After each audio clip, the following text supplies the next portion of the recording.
Broadcasting live from the Capital OTB studios, this is Racing Across America with Seth Merrow.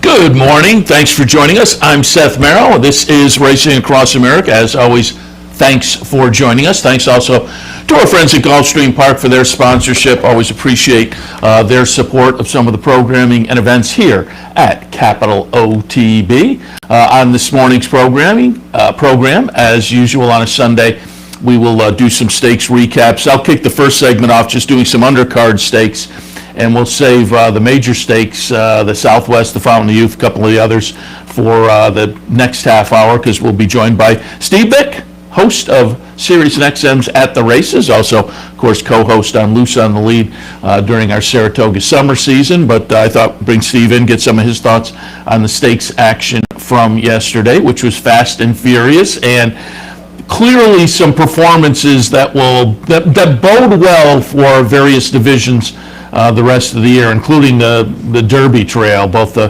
Fountain of Youth and the Southwest. Nice performances there that, again, will certainly, it certainly did tout some 30-year-olds to watch. Already talented horses that further validated continued scrutiny on the Derby Trail, as it were. And again, that next half hour, we'll hit on those races with Steve Bick. We'll also do a little handicapping this morning, taking a look at some of the action for this afternoon. I thought maybe I'd look at the late pick 4 sequence from Oaklawn, because that'll give us a chance to look at the Monomoy Girl race. So we'll do that in a little while as well. Do want to remind you that today, here at the Clubhouse Racebook, we have a promotion to take advantage of. The prize wheel will be spinning this afternoon here at the Clubhouse Racebook. Come on down, put your name in the bin. Folks get randomly selected throughout the afternoon. If your name is picked, you get to go up and spin the prize wheel. There are vouchers available, merchandise, always a lot of fun. Prize wheel Sunday here at the Clubhouse Racebook, 711 Central Avenue in Albany. All right, let's kind of things off and take a look at some of the action from yesterday. As I said early on, we'll just do some of the undercard stakes, which were fine. Make it sound like these are lesser, but they were fun and offered some opportunities. And kick things off looking at the Canadian turf yesterday from Gulfstream. I liked Winter's Back, and Winter's Back, a little bit disappointing, running fourth in here. But yesterday on Racing Across America, I had Ron Nicoletti join us, and I said at the time, I congratulated Ron on really a couple of weeks that have just been phenomenal with the sheet they put out. You can get Ron's picks, Acacia's picks every day at the Gulfstream Park website. Nice printable sheet. And Ron's just been on fire down there. Mentioned it was last week, the week before. He had 10 wins on the card one of those days, and so he's just been going well. And yesterday he mentioned his top pick on the card, his best bet, was Venezuelan Hug in the Canadian turf, and congratulations, Ron. Best bet, $11 winner. You can't beat that. Venezuelan Hug is the number 6 horse here in a scrum coming down to the wire. You can see the Chicklet. Going to have to find, Junior Alvarado's going to have to find a little room. You can see him in the pink there.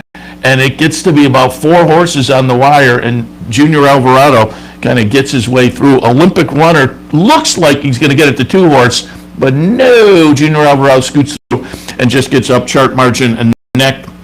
Olympic Runner second by a neck over Gearjockey, and like I say, the top pick I had from Todd Pletcher, Winter's Back, finishes 4th in there. The favorite was Eons, a horse I liked last time over, and I'm surprised Eons went off as the favorite, but off of that try at Tampa last time. I liked Eons in the Tampa Bay back on February 6th. We talked about that, the stakes preview that week, and Eons went off at 19-1 and just got beat a couple of weeks ago, again over at Gulfstream 3 weeks ago, and so that one goes from the nice 19-1 near miss to 5-2 yesterday. Wound up 5th in there, and I had Ian's a little bit down in the mix. I wasn't as thrilled with them yesterday. Monarch's Glen was probably the disappointment. I thought that horse was a little bit interesting. We talked about the horse yesterday with Safi Joseph. They claimed the horse, and Monarch's Glen just didn't show anything yesterday. But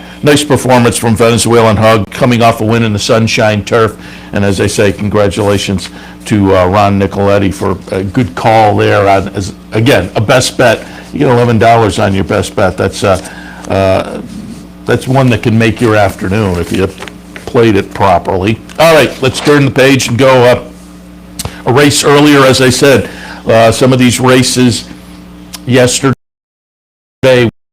runners that will make noise in their various divisions, and one of the subdivisions I thought all the time, 3-year-olds on the turf, and that was the case in the Palm Beach. And I think the winner here will be a nice little runner in that 3-year-old division on the turf. I put Annex on top off of the debut effort. That was a nice win for Bill Mott, L&J Foxwoods and company.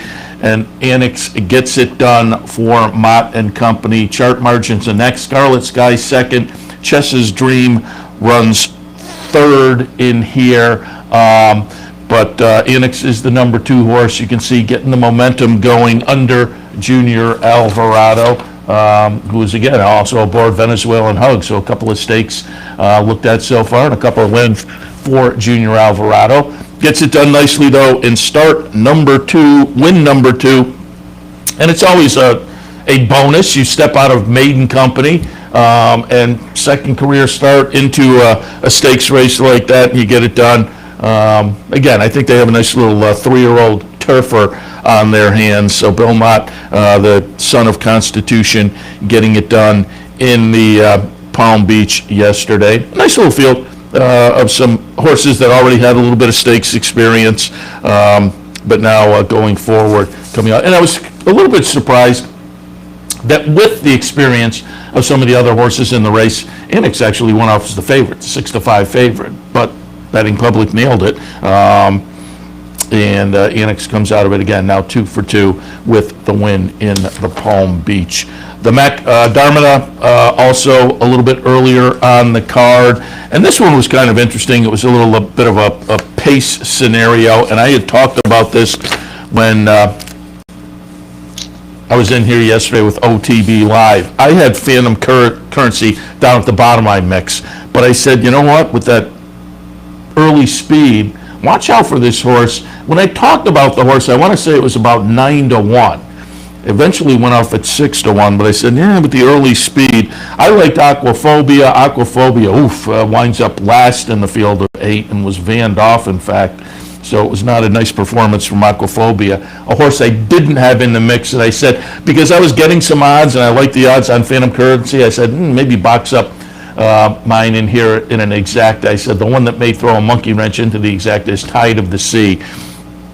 And I did not use that one, and Tide of the Sea is going to wind up running second here. But on the front end, under Paco Lopez, it is going to be Phantom Currency, who was a legitimate early 23 and change, but then kind of slowed it down, 49, 114, and they get into the lane here, and Phantom Currency, the 6, is able to hold them off. 3/4 of the length, 2 Tide of the Sea, who, an okay second, but no threat, really. I don't know whether you really had any sweat on your brow if you used Phantom Currency there. Moon Over Miami, 3rd, and Temple runs 4th. Admission Office, who second choice, 3-1 was the second, a little over 3-1. So actually, Temple at 3-1 was the second choice. Admission Office was the third choice. Also a little bit disappointing, running 6th in there for Brian Lynch. I had that one in my mix as well. But Phantom Currency, again, looked like the lone speed. I say it often. It seems maybe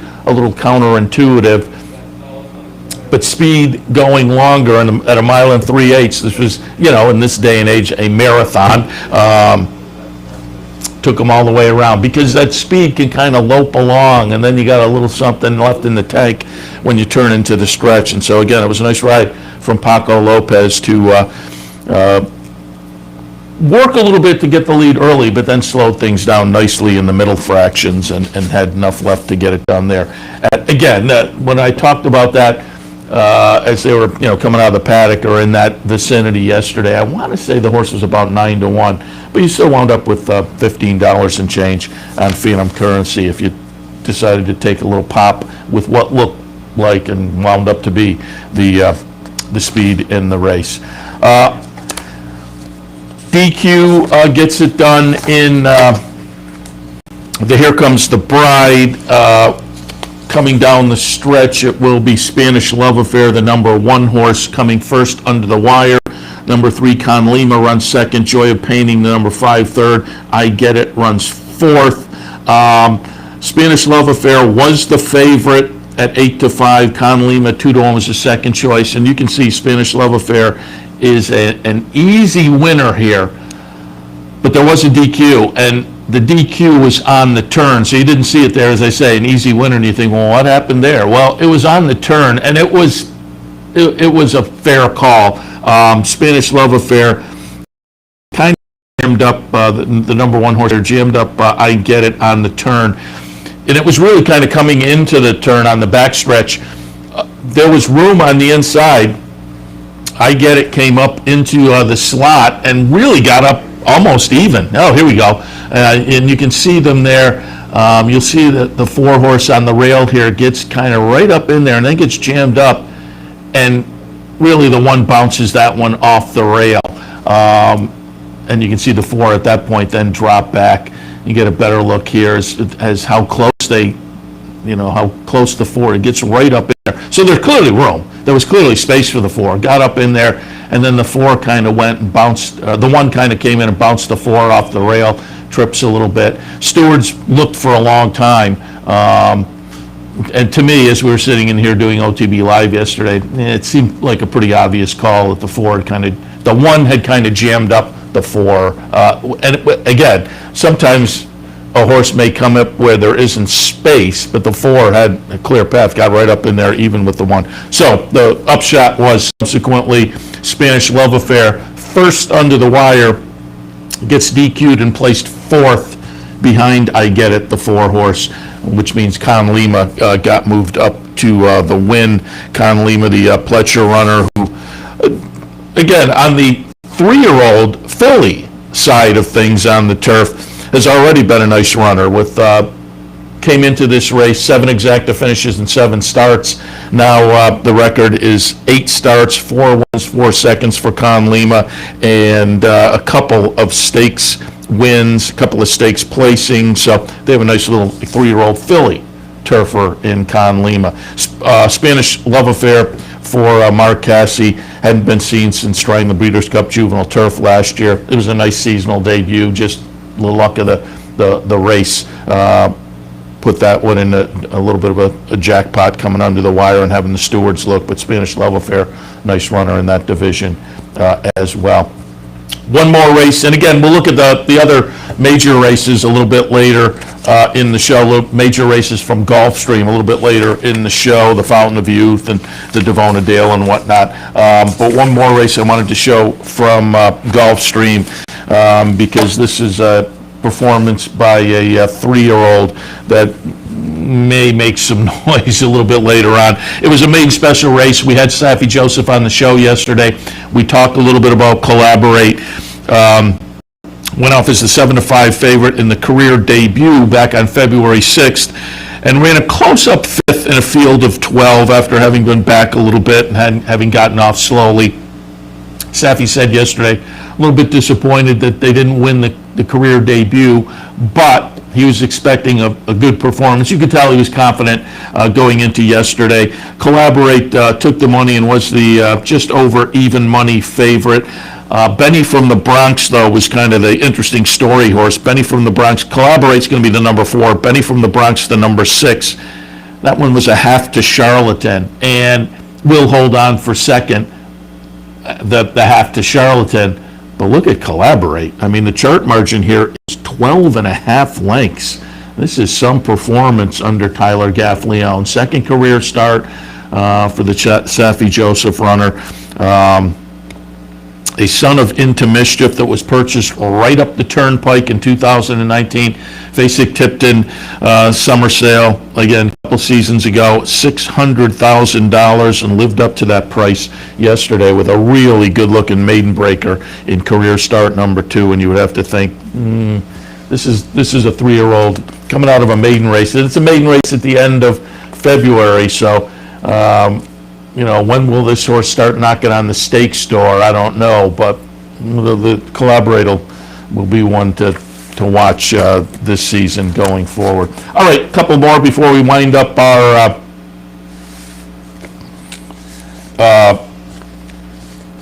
stakes recap segment and go into a little handicapping. Go back, and there were 3 stakes yesterday at Oaklawn. We'll look at a couple of those later on, the Razorback in the Southwest, but in between those 2 on the card yesterday was the Spring Fever. I just wanted to show Kamari. When I handicapped yesterday during the show, OTB Live, I had Kamari a little down in the mix, and I just wasn't sure whether she was better on turf. That said, I said yesterday, had won on an off track at Oaklawn in a stakes race last year, so did have some proven dirt ability.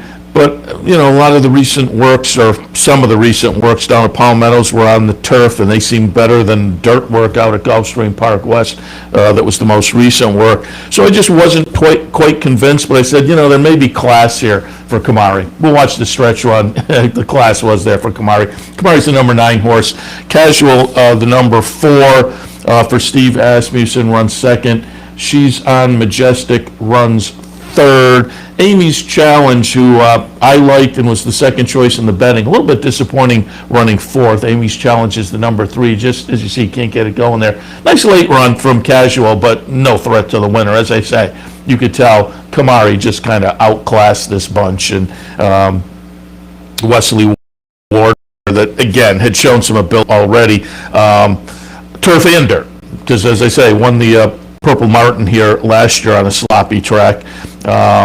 But subsequently, had gone over and tried Royal Ascot last year, ran second in a Group 1. And so it seemed like maybe this horse was a little more turf meant, but they have all kinds of options now with Kamari. She looked really good yesterday in the offgoing in the Spring Fever at Oaklawn Park. And as I say, just with that kind of performance, just outclassed that bunch. And finally, one more look. I was watching the Naira Signal yesterday, and I agree, Andy talked quite a bit, referring to how cool of a horse Mr. Buff is. Can't agree more. 7-year-old gelding from Chester and Mary Broman, John Kimmel, and Kimmel's having a really nice season down at Aqueduct this winter. But Mr. Buff, over $1.25 million in the bank before going into this. I had Mr. Buff on top.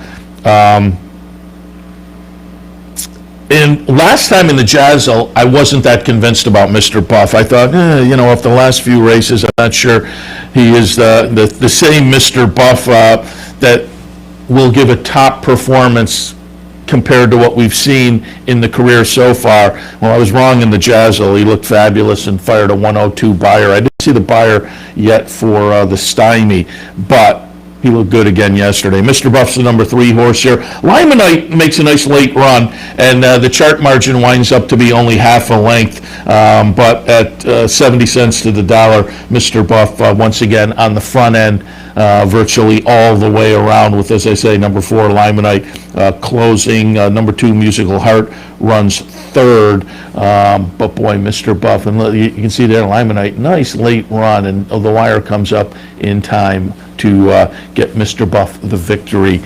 So now 17 wins in 44 career starts. The money in the bank, we're up near, got to be up near $1.4 million for Mr. Buff. Nice performance yesterday at Aqueduct. All right, I'm going to go to the break. When we come back, we'll take a quick look at the pick 4 sequence from Oaklawn this afternoon. As I say, Monomoy Girl returns in one of those races, so that'll help us just kind of preview that action. And then bottom of the hour, we'll be joined by Steve Bick, and we'll jump into some of the other stakes action from yesterday, the Fountain of Youth, Southwest, and much, much more. All of that right after this. Stay tuned.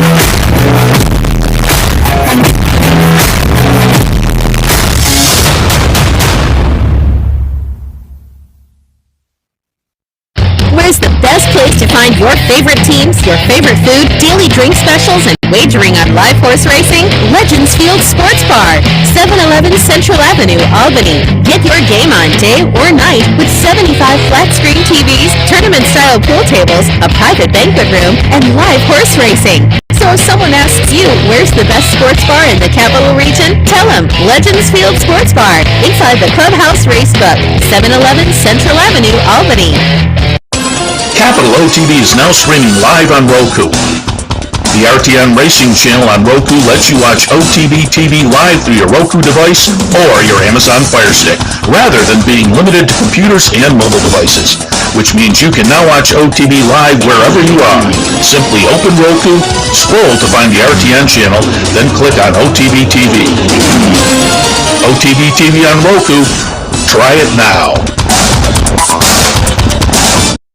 Welcome back to Racing Across America. Again, a little handicapping for this afternoon. We'll take a look at that late pick four sequence at Oaklawn on this Sunday, which will include the Oaklawn card overall, includes a couple of stakes races. The first stake, I think, it's race number 6. I'm going to start with race number 7, but the Dixie Belle, nice little stakes race for the 3-year-old fillies going 6. Abrogate looks pretty good in there in that Dixie Belle. But I'll talk a little bit about the late pick 4. Again, not giving a specific ticket, just kind of looking at the sequence in general, kicking off with race number 7, which is an optional claimer, non-winner to one other than 3/4 of a mile in the 7th this afternoon at Oaklawn. I have it 4, 5, 7, and 8 out of sight on top, goes out for Brad Cox. First 3 starts of the career, nice improvement, start 1 to start 2 to start 3. And then on the move from Churchill down to Oaklawn, broke through to break the maiden last time with a really nice performance. Went off as the 4 to 5 favorite, but again, just seemed to benefit from the experience over the first 3 starts, and certainly what we've seen so far indicates this one maybe a nice little 3-year-old in the making, and steps up a condition, and sometimes it takes him a try or two to figure that out, but this one just seems to be moving in the right direction in a way that this may not prove to be an obstacle this afternoon. Bob's Edge goes out for Larry Jones. This one broke the maiden 2 back at Churchill, subsequently came down to Oaklawn and dropped into a non-winners of one other than. Ran an okay third, so this one got some experience at this level. Now comes in off a little bullet workout leading into this, so Bob's Edge a player as well. And then Whiskey Double going out for Steve Asmussen. Broke the maiden in the career debut at Churchill in June, and then laid off until January, so there may have been a little bit of an issue there. The comeback at the fairgrounds was okay in a non-winners of 2 lifetime, and last time down at the fairgrounds showed a little early speed and faded late to be a well-beaten 6th. That, however, the last race was at 1 mile and a 16th.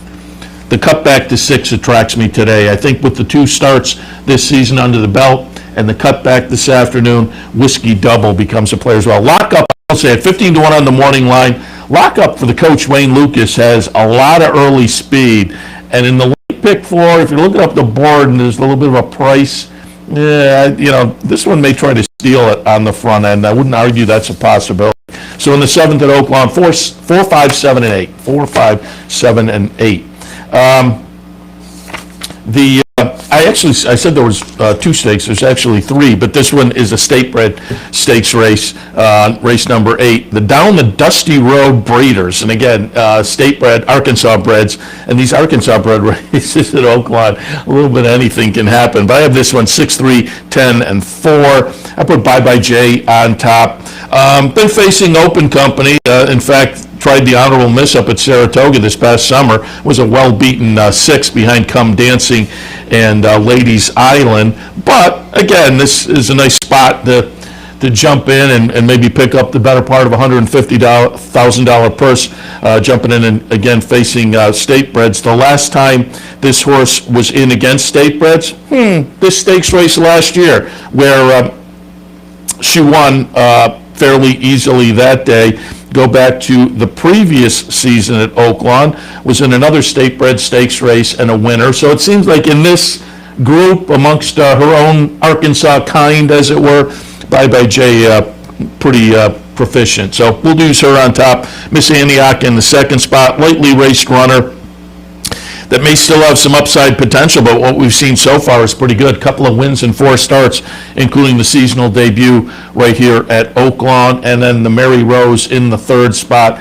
Off from May until the end of January. The comeback effort was a nice win here at Oaklawn for trainer Brad Cox. Should be a player with this bunch. So again, kind of a fun little stakes race for the Arkansas Breds down at Oaklawn. 6-3, 10-4 in the 8th. 9th race, though, is the one that I just wanted to preview a little bit.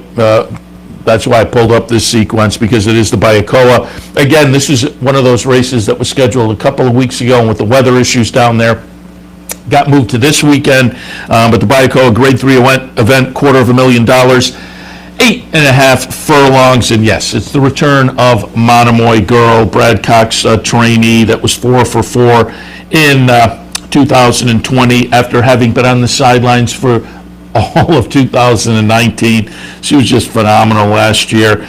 Brad Cox has had her and training her down at the fairgrounds. And so with the weather issues at Oaklawn, she wasn't affected by that, has maintained her training schedule and comes up to make the seasonal debut in the Byakoa. I couldn't get by her. I mean, Finite is in here. I used Finite underneath, and that's an Asmussen runner who's on occasion looked very good. The Chaluki back in November at Churchill was a nice win, and there's some other nice stakes wins underneath. But I'm not sure on her best day and on Monomoy Girl's pretty good day. Monomoy Girl still doesn't have a real edge. Our Super Freak for Cherie DeVoe.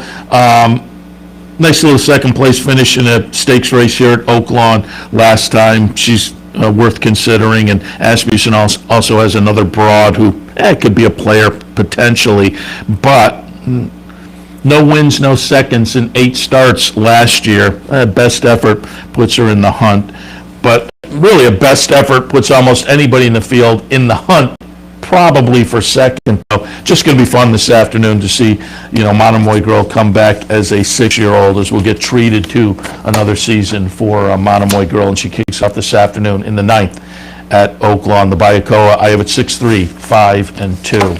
And finally, wrapping it up at Oaklawn this afternoon at about 6:41 our time, 5:41 their time.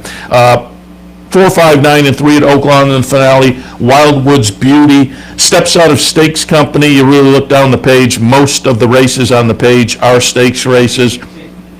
I think fits nicely into this allowance calendar condition. Comes out of a 3rd place finish here in the seasonal debut. So I think the form is going to be fine. The fitness, and again, probably class-wise matches up nicely with this bunch. Grayson's Macho Gal.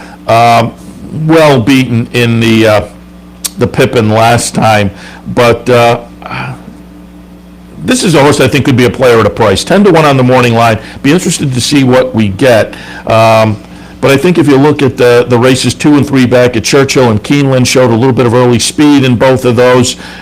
Tried to have the speed in the Pippin and was in the lead for a bit, but that was a little bit of a tougher bunch. I think with this group, maybe the speed for Grayson's Macho Gal is a little bit tougher in here, and maybe she gets out there and becomes interesting around the far turn, and at a price potentially. And then Auction Fever in the 3rd spot. Seasonal debut is okay, running 3rd. Can be a player in with this group as well. In the 10th and final at Oaklawn, 4, 5, 9, and 3. Again, on a nice Sunday afternoon down at Oaklawn with some stakes action, including the return of Monomoy Girl. All right, we'll take a break. When we come back, we'll be joined by Steve Bickey. We will go over some of the major stakes action from yesterday, including the Fountain of Youth and the Southwest. All of that after this.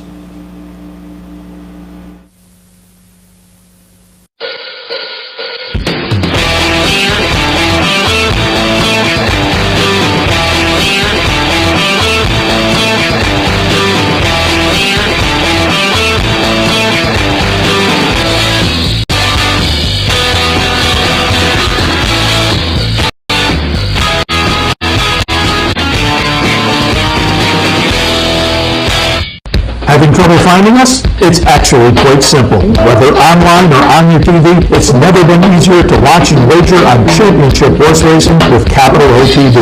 Simply log on to CapitalOTBBet.com. There you can watch our morning shows, live stream races, and wager on our state-of-the-art wagering platform. You can also watch from the comfort of your home on Spectrum Cable Channel 1250 or Fios Channel 467. And win more with Capital OTB. Birdstone is an upset front. They're coming down to the finish. And Smarty Jones, hold on. Here comes Birdstone. Birdstone surges past.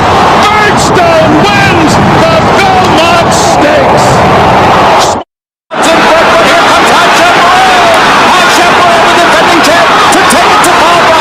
These two arch rivals hang ahead with Joe Hart very dominant. It's going to be a 300 to the turn. Here's the wire.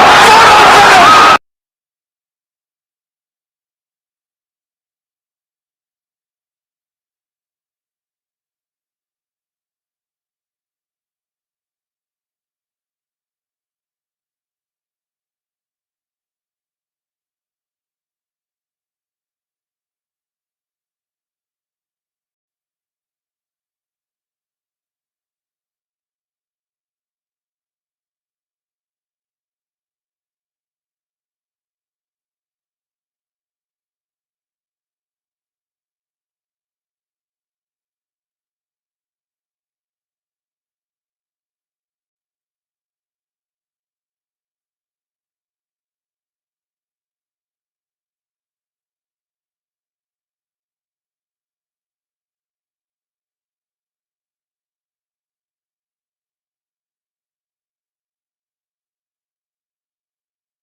Welcome back to Racing Across America. Sunday morning, that means the stakes recap, and I hit on some of the stakes a little bit earlier, but save the big ones for our man Steve Bick, and you can expect a lot of stakes recap as well on the radio show this week, Sirius and XM's At the Races. The host, Steve Bick. Steve, good morning. Seth, good morning. Good morning, everybody. All I see is the control room. I want to see Seth. I don't see you on the screen yet either, but I think they're working on it. But I was going to point out my tie. I was going to say, does the tie look familiar? But when they get it worked out, you can tell me if the I can see Brian. He looks like he's ready to rob a train.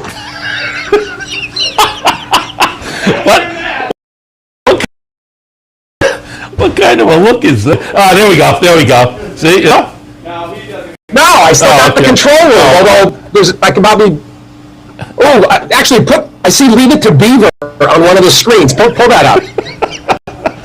Yeah, well, they always got something going in the background there, because I'm not that entertaining. I am no Theodore Cleaver by any means. All right, let's jump right in and some of the stakes action, because there was performances yesterday. I said at the top of the show. And yeah, let's just do a little kind of overview of the day with the delayed stakes over at Oaklawn. They turned out to be nice, and the stakes at Gulfstream very nice. But as I said in kind of the overview to start the show, boy, there's some clearly players in the various divisions coming out of the stakes yesterday that are going to be worth paying attention to. It was a really nice stakes day. It was a funny, I'll say this, there was a lot of racing, and the Gulfstream card, as chock full as it was, with some nice stake horses and potential, you really only had that one horse, the one that Devona Dale, and actually, upon further review, she might be okay. That whole Bodemeister, there's more to her than meets the eye. She actually came out of a New York-bred mare that a lot of people will remember that Tommy Bush had. A whole lot of shaking. And those owners and breeders, they paid $200,000 for the mare. And that whole Bodemeister wasn't as ridiculous a 52-to-1 shot as she turned out. I mean, she ran a big race. That was the one result I thought that was, tough to come by. Otherwise, it seemed like a very formful day. Yeah, and some really nice performances. And let's get into one of the ones that certainly will put either a 1 or a 2 on the top of most Derby trail lists. I'm expecting, when we look at essential quality later, that probably still stays in the number 1 spot, but greatest honor yesterday. Going to have the entire running of the Fountain of Youth. I talked to Safi Joseph yesterday. Drain the Clock was very interesting. Sprints, and Drain the Clock does get the lead, takes him most of the way around, and we'll see on the turn. I felt when he kind of moved away on the turn, I thought, oh, this is probably his race. But then coming from the back of the pack, number 8 gets it done at even money. Drain the Clock going to run third, and Papatu, who makes a little run, the 10-horse, makes a little run on the turn into the stretch, holds on for third in here. But boy, when they come down the stretch, and we see that number 8 horse, Greatest Honor, getting it done, this was some performance. If you heard Shug Yehi after the race, basically this is, a nice way to get ready for the for the Florida Derby and for the Kentucky Derby. He looked like he was kind of mired. Here you can see he's well back, and it doesn't look like he's in any position to put in a run. And given that there wasn't much speed other than Drain the Clock, I think everybody's expectation was that Jose Ortiz would have him a little closer, early on in the race. And so at this point, you're thinking, yeesh, he'll be lucky to salvage a minor share. But when you're going to see Ortiz ask him here, as they kind of come around, you're going to see him hit him a couple of times and shake him up. He makes up 7 or 8 lengths in, I don't know, a little over a 16th of a mile. And he inhales the winner or the leader, and it's over. I mean, this was eye-catching. He really does remind everybody, I think, of Orb. He's got a lot of that same style in him. I think this is a better horse than Orb, and he's a horse that's only going to get better when they go to a mile and an eighth and to a mile and a quarter. So, Shug was, I think, relieved.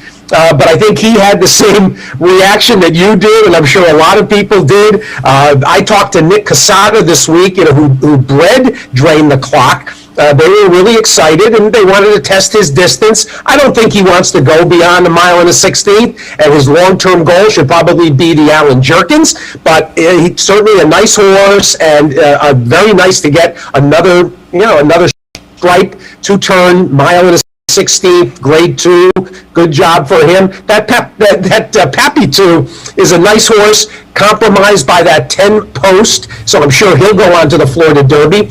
Tarantino ran okay, and it's funny, there's that crazy Giraffalese, the one that literally looks like a giraffe, a giant 17-hand 3-year-old. Everybody makes fun of him that he pursued things coming out of the Holy Bull. He picked up another check in here.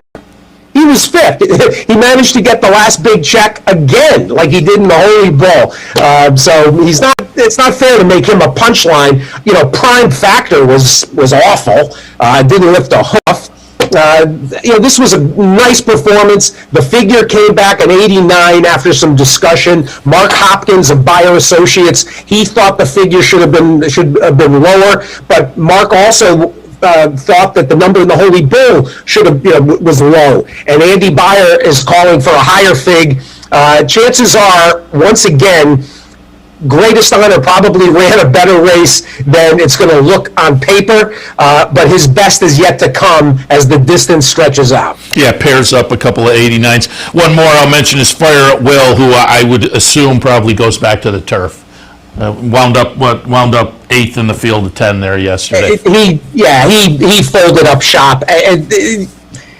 I don't blame anybody at this time of year. You got yourself a nice 3-year-old. What did he miss? The Palm Beach?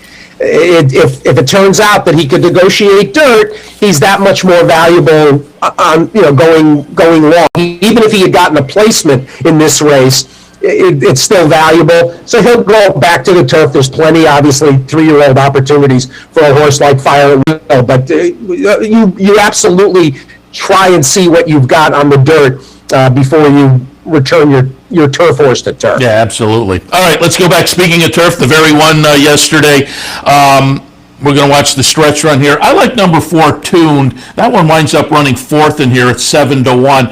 Antoinette, I said I didn't use Antoinette yesterday, and I said I may regret that. She was stepping in against Older for the first time. She is on the lead here. The Bill Mott trainee, the number 3 horse. Betting public, though, is on that one. A lukewarm 7-2 favorite, but she gets it done. Running second is going to be Belle Laura, the number 2 horse. Running third, Sister Hanan, the number 10. And as I say, Tuned runs 4th, but a pretty clear-cut winner for took him under Jose Ortiz.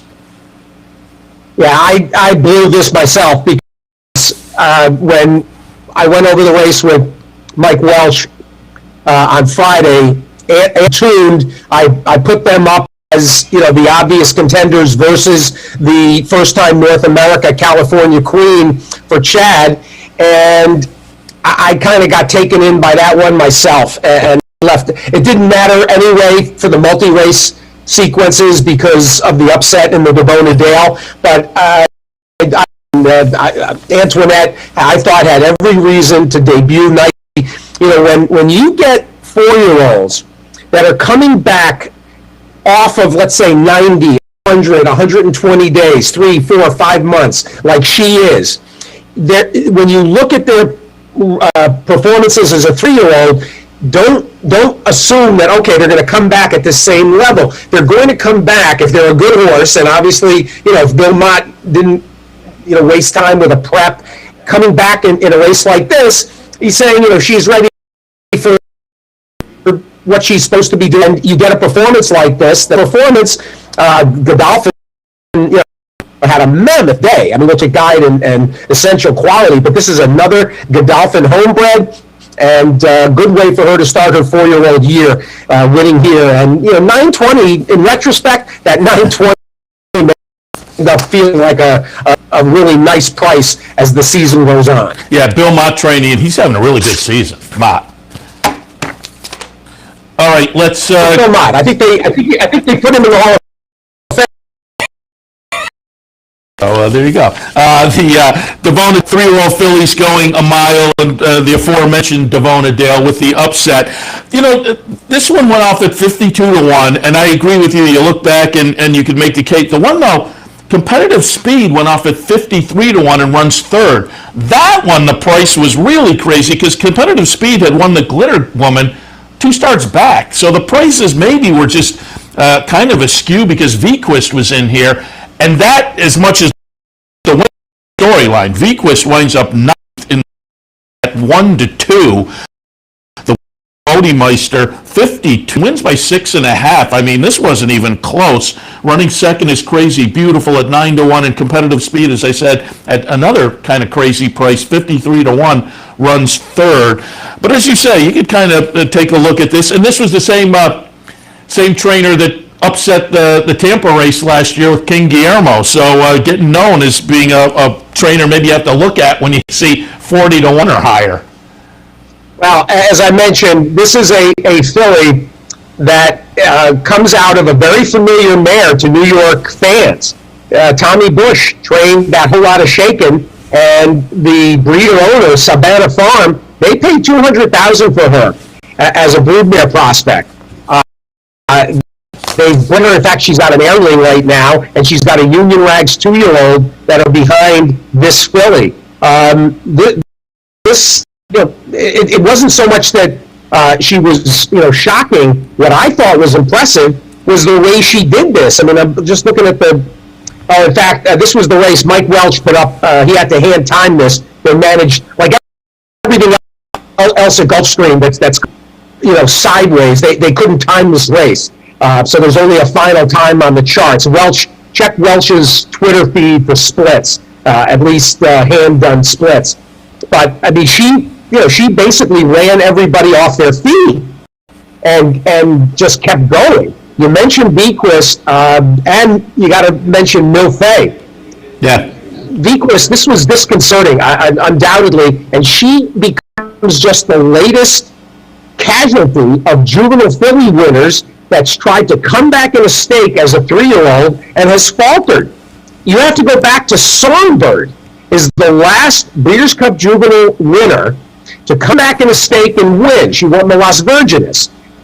4 of the other 5 have come back and have been beaten. I think Champagne Room or Caledonia Road, one of them ran in a allowance and won. The others, like British Idiom and Jaywalk at either Caledonia Road or Champagne Room, one or the other, came back and got beat as well in a stake debut as a 3-year-old. So there's a real formula here where there's an issue, and I think you gotta play against these returnees, particularly the fillies. Essential Quality coming back later. We talk about with Oaklawn, felt like a more likely winner than Bequist was if you wanted to take this approach. But clearly, you got to take a negative stance on these fillies coming back out of the Breeders' Cup for a while until the trend goes the other direction. Yeah, that is very interesting, because that was just, I mean, you talk dud. It's a dud with capital letters. 9th in the field of 10. Yeah. The 10th horse was walked off the track. So that was just really a disappointing performance. All right, let's go a little earlier. The Honey Fox, you talk about not a disappointing performance. This was a whole great storyline. Got Stormy sold last November after the Breeders' Cup for millions of dollars, and then Mark Cassidy gets the call, we want to keep running, you want to keep training her. She comes back, and after ending the year in some turf sprints, they go back to the mile, and that was maybe the question mark. And we're going to watch the stretch run here. Got Stormy will be the number 2 horse, holding off Zofel.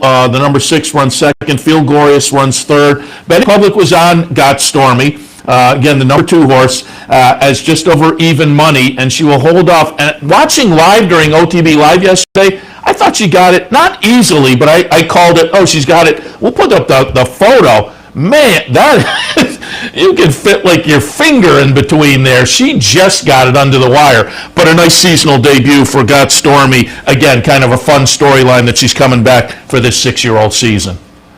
Well, I spent a good portion of the day kind of texting back and forth with Gary Barber, who was having you fold in Bequist. It was not a pleasant day for Gary. This was the highlight, and he doesn't even own her anymore. He better, I guess, pretty heavily. But the Spanish love affair gets disqualified, and Bequist runs badly. Olympic runner gets caught at the wire as well. So it wasn't the greatest day for Gary. But I wrote to him. I said, they said that Got Stormy won, but it can't be her because she's not wearing the pink jacket. It's not Got Stormy if she's not wearing those pink and black the colors of Gary Barber. The story here that's notable is her stretching back out, as you mentioned. And I thought this was a very good performance because when you're dealing with turf sprinting and you've got them sharp for that distance, stretching back out, you got to see where she stands. Well, if she's going to be a miler again, this was a very good step in that direction. I think a 95 buyer, if I'm not mistaken, in here. Very, very nice. She's been one of my favorite horses the last several years, and obviously Cassie and his team, knows her inside out. Nice win, exciting win too. And Zafel, Brendan Walsh, she ran her race. Just got beat on the square. And again, fun story. I'm glad she's coming back. Got stormy. And Mark Cassidy in the post race, in the winner's circle, was saying, all kinds of options now, sprinter, but we won't go longer than a mile. But I wonder if maybe we'll see her in try the 4-star Dave again up at Saratoga. Why not? Yeah. Got plenty of opportunities. They'll probably look toward, Keeneland or the Churchill for the Distaff Turf Mile. Makes sense, I suppose. I think, is that now the Derby City Gaming? John Nichols texted me with a picture of us, Seth, and made me, that's why I was laughing earlier. So John, maybe John can answer that question for us. The Derby City Mile, I think, is now what used to be the Churchill Downs Distaff Mile. That Cassie has, very successfully. You think back to Tepin. That's a race that, he circles and targets for. So I'm guessing that'll be the intermediate goal for Gulfstream. Yeah, just fun to see her back. And speaking of a mile, we'll wrap up the Gulfstream action. We'll look at Oaklawn in a moment, but we'll wrap up our Gulfstream action with the Gulfstream Park Mile. Again, another fun race on the card that I think produced a performer to watch in the division this year, the handicap division. Performer, I said when I was handicapping the show yesterday, I thought both Performer and Fearless had shown flashes of talent, but just kind of hadn't validated themselves. And I thought yesterday's race, I said before they went off, they both had the opportunity to maybe step forward and validate. Fearless did, Performer didn't. Fearless is going to be the number 5 horse for Todd Pletcher, getting it done. Number 6, Avanti, runs second. Number 4, Performer, who I thought was done on the turn. I'll at least give Performer credit for kind of hanging in for third, but, well beaten third here. Fearless in the seasonal debut, 5-year-old debut, only the 7th career start, gets it done, and as I say, should be a little bit of a player in the handicap division. Certainly in the one-turn mile, the mile kind of a intermediate goal. You got to think that's what they're thinking about. New stake winner for Gosau for Orndale, and 102 buyer for Fearless. This was a very good performance. I'll talk to Shug tomorrow. Shug did not have a great day until Greatest Honor won. Pretty much everybody kind of underperformed. Scarlet Sky and Performer. He gutted out that win against Eye of a Jedi. And I do wonder, Eye of a Jedi didn't run particularly well in here either. Maybe those efforts. What was that? Not the Mr. Prospect. Fred Hooper. The Hooper. Huh? The Fred Hooper. The Hooper. Thank you. Yeah. Maybe the two of them kind of have regressed off that effort, but Fearless and Avant-Garde ran very well. Yeah. Give him some credit. Yeah, absolutely, and going to be interesting to see. As I say, very lightly raced 5-year-old who had shown some flashes already going back to the beginning of the career. Going to be interesting to watch him going forward for Pletcher. All right, let's shift our attention over to Oaklawn, and we'll start with the big race, the Southwest, because again, I thought both of the 3-year-old races yesterday produced what I think are probably 1-2 now on most people's lists off of yesterday's performances. I took a little pop yesterday with Jackie's Warrior. I'm a homer, and after the couple of nice finishes up at Saratoga that we saw this summer, the good win in the Champagne, I thought maybe in the seasonal debut with the early speed. And Jackie's Warrior did go out and made some early pace, just couldn't hold it in the stretch with Essential Quality, getting the jump and making the run with Spielberg, the number 7 horse, making a nice late run for Baffert that looked pretty good as well. Didn't threaten the winner, but off of this performance yesterday. And as I say, I think 1-2 now, Essential Quality and Greatest Honor, and Essential Quality probably gets the 1 post position, having done it at a few different tracks now. But boy, this was a nice performance from the 2-year-old champion. Well, that's the key. He's the 2-year-old champion, and he's unbeaten. And what else is there to say?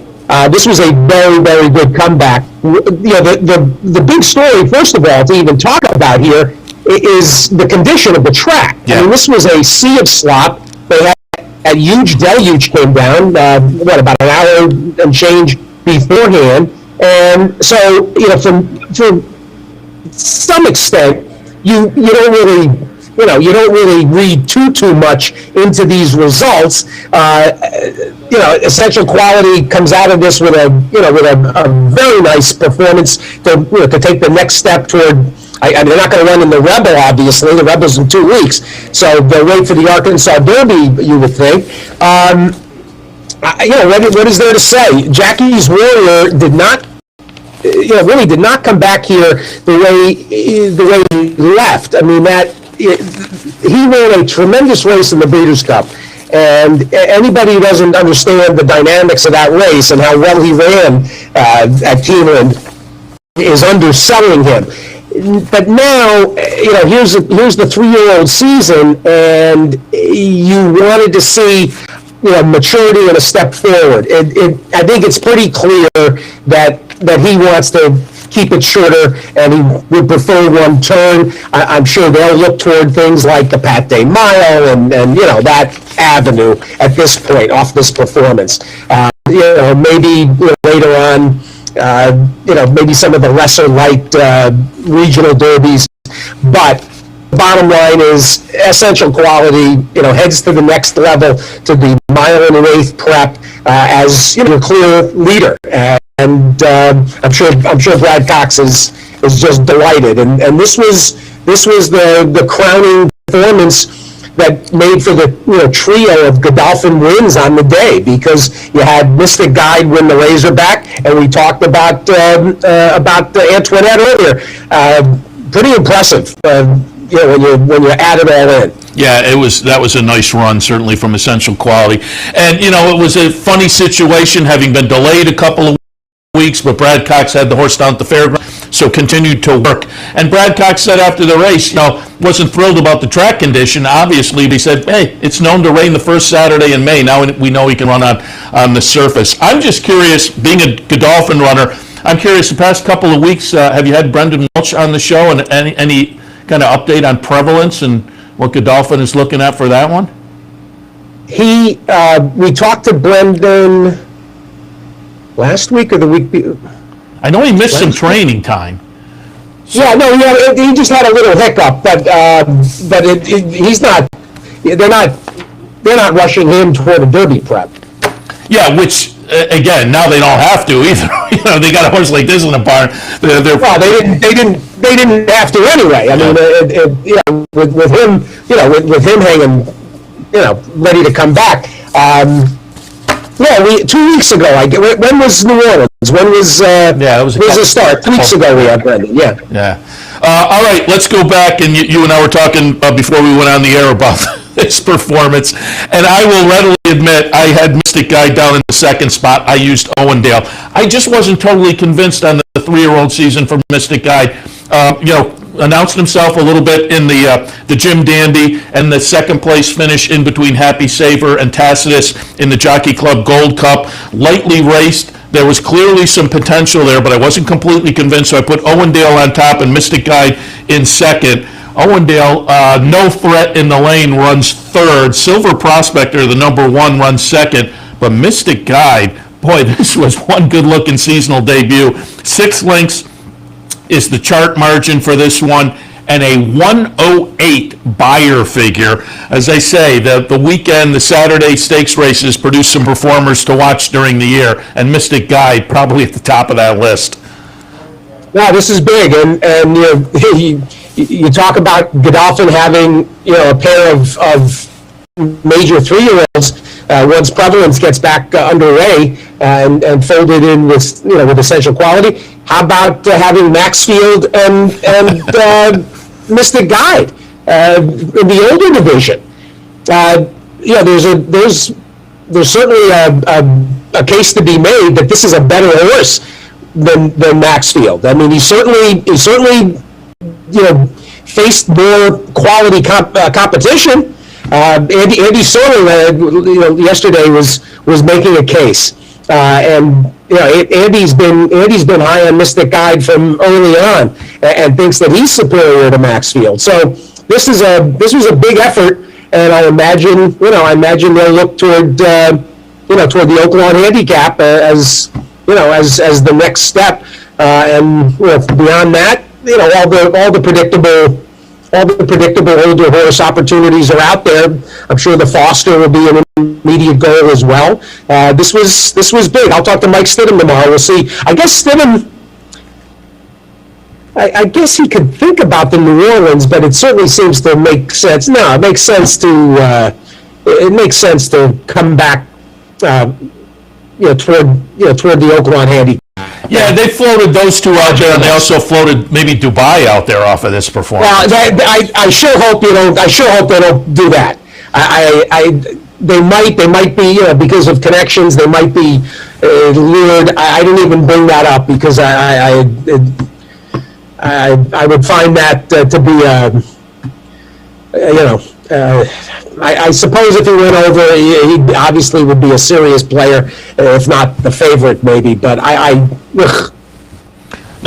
that was floated with the same two you looked at. So we'll see where, and then having run well in the Jim Dandy, hopefully this summer up at Saratoga as well. Obviously, a lot of post-stakes action conversation planned on the radio show this week. Yeah. The control room got a laugh out of that. Yeah, it's a formula. The formula is 16 years old. It's going into its junior year. In high school. I'm not going to change up the formula now. So again, SiriusXM's at the races. You can check that out and. Again, a lot of post-race conversation with the connections, and we'll look forward to that. We appreciate the visit this morning, and again, I also appreciate the tie. I wore one of the Sacco ties just in your honor this morning. I almost went tieless this morning, but I said, no. I'm pulling one out of the sack. I still haven't seen you. All I see is you're like a blue blur on the screen. Let me see. Here's the picture that John sent me. So let me. I can see I can see your picture here. Hold on. Oh, it's one of my favorites. See? Look at that. What was it? Wasn't it this summer I was wearing the one that you debated you might want back? Wait. This one you can go ahead and I'm not gonna approach you on this. I've got very little. I don't wear that much, tan and brown. It looks good on you though. Thank you. I wore a coat in this. But that time you got a bit of soup. I wore a coat in last week. It was, and a friend of mine was watching, and the coat, it was like a camel hair-ish coat, but on TV it looked a little more coral. And she said, "Why that's a bold," on her TV? And she texted and said, "Well, that's kind of a bold." But she said, "Did you get Steve Bick's approval?" And I thought, how do people even know that? What? It's like everybody knows. Everybody knows. It's a thing. It's all right. One of the great long-running gags in all of sport punditry. I got that text. I'm like, come on. All right, we got to wrap it up though. Steve, appreciate the visit. Again, folks can check out the radio show all week long, and we'll talk again. Thanks everybody. Steve Dick, Sirius and XM's at the races, and again, always great post-race commentary usually the Mondays and Tuesdays, and then kicking into previews of the next weekend. So check that out, Sirius and XM's at the races. All right, I'm going to wrap it up. I do want to remind you that today here at the Clubhouse Racebook, it's the Spin the Wheel motion. You put your name in the bin. Folks come in during the afternoon, and you get your name selected out of the bin. You get to spin the prize wheel. There are vouchers. There are merchandise availabilities on the wheel. It's always a lot of fun here at the Clubhouse Racebook on this Sunday afternoon, 711 Central Avenue in Albany. All right, I'm Zach, but we'll be back in an hour and a half with OTB Live for a Sunday afternoon. Lots of great races action continuing after a big day yesterday. And again, the highlight today is going to be that stakes race at Oaklawn with the return of Moy Girl. So looking forward to that certainly this afternoon. But I'll wrap it up for Racing Across America on this Sunday morning. Thanks to our friends at Gulfstream for their sponsorship. Always appreciate their support. And once again, wrapping it up for Sunday morning. Thank you for tuning in. Really appreciate it. We'll see you again in an hour and a half or so with OTB Live. Thanks for watching.